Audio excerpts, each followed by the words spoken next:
we should decide we're going to cut hunger in half in America by 2012. Why not? It's very doable.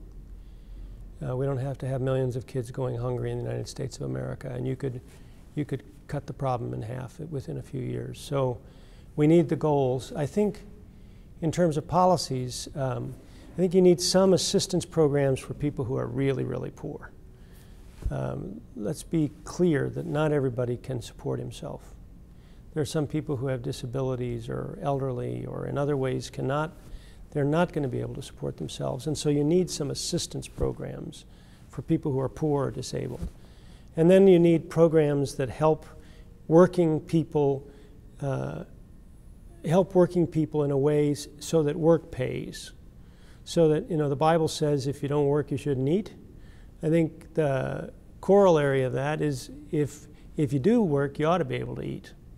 So a program like the food stamp program, in fact, helps a lot of working families be able to eat, because if you go into a McDonald's and there's a lady there who's serving you a hamburger and she's got a couple kids at home, those kids are going hungry now.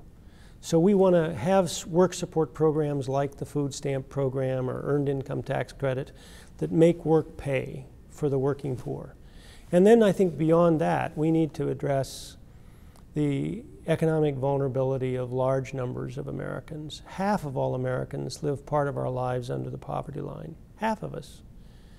So poverty is not far away from most of us. And either it's us or me in 10 years if there's a divorce, or I get sick, or it's my sister, or this is pretty close. And we need to do things as a society that reduce the economic vulnerability of a large swath of our population. So that includes improving public schools so that people can make a decent living. It improves health care for everybody. So it's not enough just that they have enough food to eat this month or to pay the heating bill this month, but we need to create a society in which working people can accumulate assets so that they're not so vulnerable when there's an economic downturn or there's a divorce or a health care crisis.